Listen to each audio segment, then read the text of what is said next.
Un homme vit aujourd'hui sans cœur. Pas de battement, pas de valve, juste un rotor suspendu dans le vide par lévitation magnétique qui propulse son sang avec une précision chirurgicale. Et non, ce n'est pas un film, c'est un cœur en titane réel et fonctionnel. Il s'appelle le Bivacor. Et il vient peut-être de pulvériser l'idée même de mort cardiaque. Le patient a survécu plus de 100 jours avec 0 cœur biologique. Bonjour à tous, cette prouesse technologique surréaliste n'est que le début des 4 meilleures innovations de la semaine que je vais vous présenter aujourd'hui.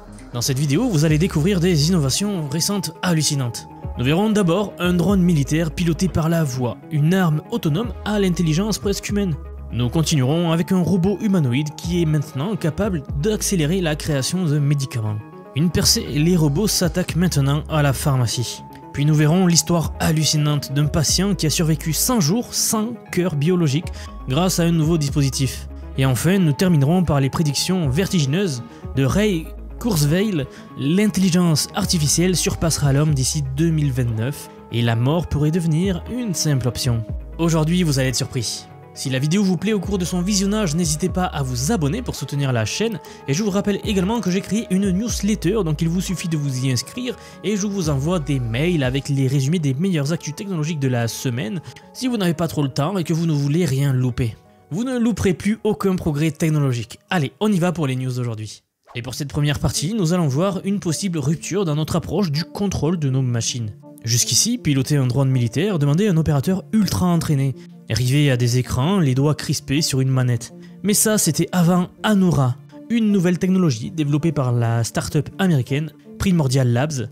Anura permet de contrôler un drone avec votre voix. Pas besoin de joystick, pas de tableau de bord compliqué, juste une commande vocale et le drone écoute, comprend et exécute. Un soldat pourrait littéralement dire « suis ce véhicule à 50 mètres » ou alors il dirait « survole cette zone et identifie les cibles » et le drone le ferait, automatiquement sans réglage manuel. C'est une intelligence artificielle qui va traduire le langage humain en action autonome sur le terrain.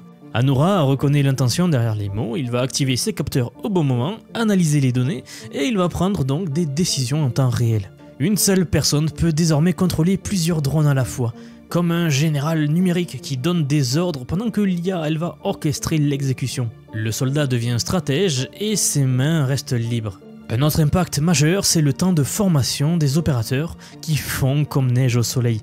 Même un soldat sans compétences techniques peut maintenant, en quelques jours, être opérationnel. Ça ouvre donc la voie à une adoption massive de cette technologie sur le terrain. Attention, ce ne sont pas juste des tests en labo. Anura a déjà intégré des drones comme le Skydeal dans le cadre du programme de reconnaissance à courte portée de l'armée américaine. Bien sûr, cette évolution soulève une question dérangeante. Si des machines peuvent exécuter nos ordres, anticiper nos besoins et même agir avant même qu'on en ait conscience, alors qui est vraiment aux commandes d'après vous ? On entre dans une ère où les humains ne seront plus les seuls cerveaux sur le champ de bataille, des armées où l'instinct humain sera secondé et parfois même supplanté par l'intelligence artificielle. Oui, la guerre va devenir une symphonie de décisions algorithmiques jouées en temps réel avec une précision létale. Et si vous voulez mon avis, ça ce n'est que le début. La révolution ne se passe pas que sur les champs de bataille. L'IA et la robotique, elle est aussi en train de bouleverser un autre domaine tout aussi vital, la médecine. Aux États-Unis, une entreprise pionnière dans l'intelligence artificielle médicale, In Silico Medicine, vient de présenter des robots humanoïdes baptisés le Supervisor. Ce robot il a été conçu pour bosser vraiment dans les laboratoires de recherche pharmaceutique aux côtés des humains, donc comme un collègue. Un collègue qui ne dort jamais, qui ne se trompe pas et travaille 24 heures sur 24. Son objectif c'est d'accélérer radicalement la découverte de nouveaux médicaments. Concrètement, ce robot bipède, il est capable d'effectuer des tâches complexes qui étaient jusqu'à-là réservées aux chercheurs humains. Vous savez, il va manipuler des réactifs chimiques, il va préparer des échantillons, il va piloter des machines en fait de laboratoire, et le tout de manière autonome. Il suffirait de lui dire prépare cette solution ou alors lance ce nouveau protocole d'analyse, et voilà que vous avez un robot, le superviseur, qui va exécuter la tâche avec une précision inouïe. Vous vous en doutez, mais ce qui rend cette avancée possible, c'est la fusion entre un corps robotique agile et une IA capable de comprendre le langage naturel. On parle d'un assistant scientifique autonome qui comprend ce qu'on lui dit et qui surtout apprend en continu. Alors on va prendre un exemple concret, le médicament ISM 00155, développé par la même entreprise. Eh bien, il montre déjà des effets prometteurs contre le vieillissement cellulaire et il est actuellement en essai clinique pour traiter une maladie grave des poumons. Un traitement comme celui-ci aurait pu prendre des années à franchir les premières étapes, mais avec le robot supervisor, eh bien certaines phases critiques peuvent maintenant être compressées en quelques semaines. À vrai dire, tous les experts prédisent une cadence de découverte qui va exploser littéralement. Mais ce qui est peut-être encore plus fascinant, c'est que cette technologie n'est pas pensée que pour les labos médicaux. In silico, cette entreprise veut ensuite l'adapter à l'agriculture, à la sécurité publique, voire à l'exploration spatiale.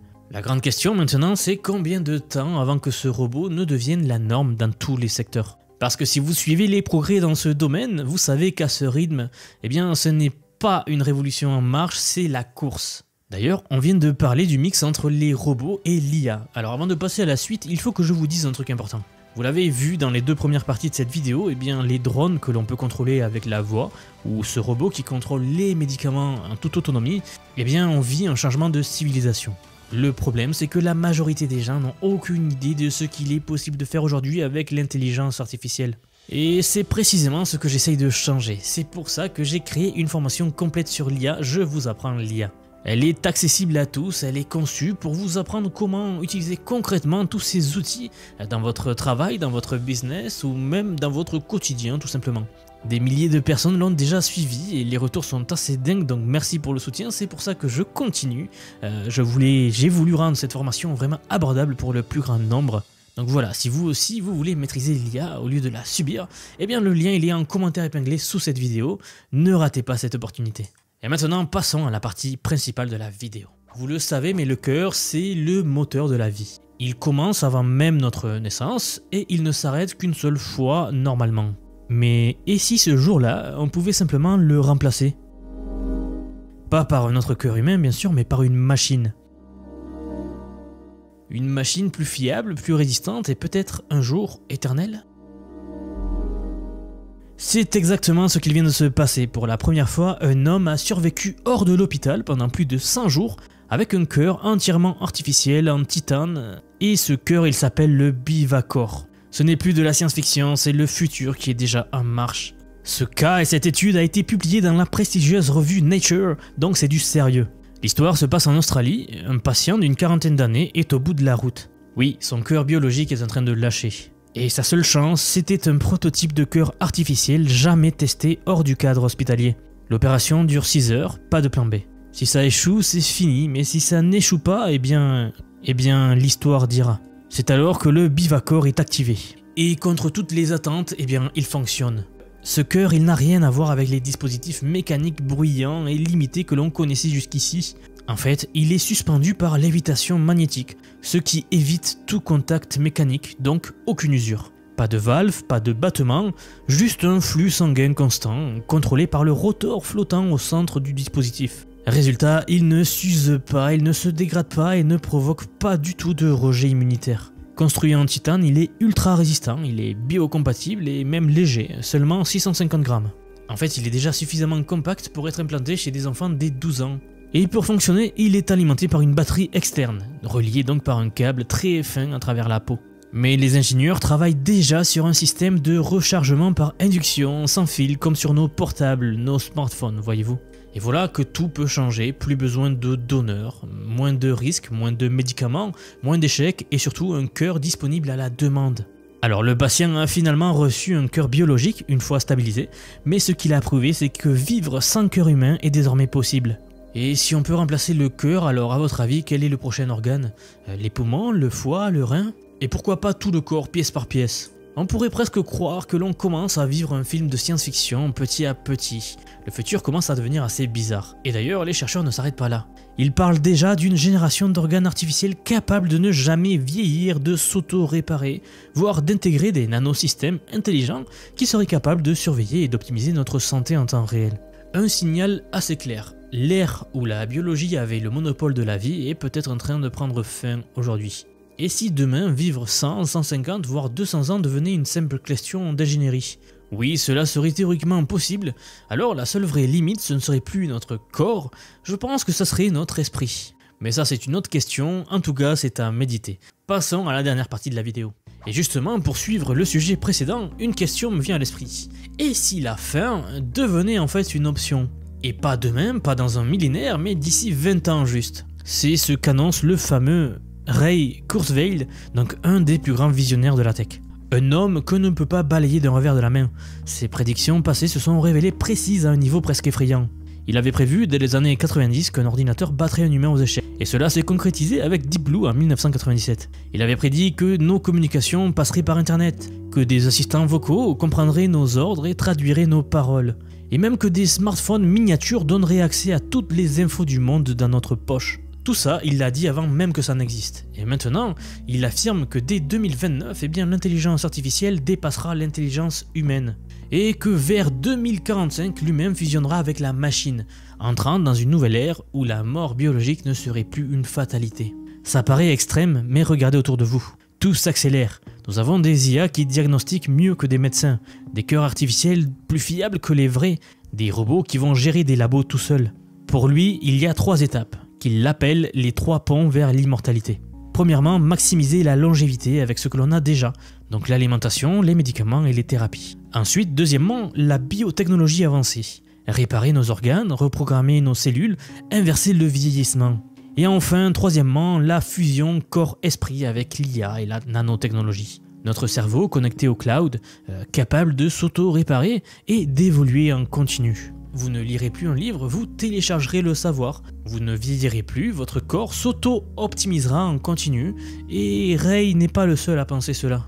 Des géants comme Google avec sa filiale Calico, ou même Jeff Bezos via Atlas Labs, investissent des milliards et des milliards pour repousser la mort. Parce qu'ils savent qu'on est en train d'atteindre un point de bascule. Mais évidemment, tout cela soulève des questions vertigineuses. Et si l'on pouvait vivre indéfiniment, qu'est-ce qui nous motivera encore ? Qui aura accès à l'immortalité ? Les plus riches uniquement ? Les autres seront-nous condamnés pendant que quelques-uns franchiront le cap ? Et surtout, si votre conscience elle est stockée dans une IA, est-ce encore vous ou alors simplement une copie de vous ? Une imitation parfaite mais vide d'âme.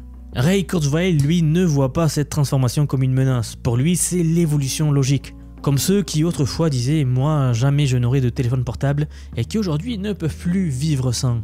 C'est la logique qui l'avance. Il est formel, notre génération sera la dernière à voir la mort comme une fatalité. Et il pose une dernière question, celle que vous devrez peut-être vous poser plutôt que vous ne le pensez. Si vous aviez le choix, accepteriez-vous de vivre pour toujours ? Cet épisode était chargé et je pense que je vous ai donné matière à réfléchir. L'époque que nous vivons devient complètement dingue et tout va très vite. Imaginez où nous étions il y a seulement 10 ans. Est-ce que votre personne d'il y a 10 ans penserait se poser ce genre de questions sérieusement ? Eh bien, pas moi, mais nous y voilà. Merci pour avoir regardé cette vidéo, j'espère qu'elle vous aura intéressé. Si c'est le cas, n'hésitez pas à vous abonner pour me soutenir, aimer la vidéo et la partager à vos proches. Je vous rappelle également que vous trouverez tous les liens vers ma formation donc en commentaire épinglé sous la vidéo. Et je vous donne rendez-vous très vite, c'est-à-dire demain pour la vidéo suivante. À bientôt.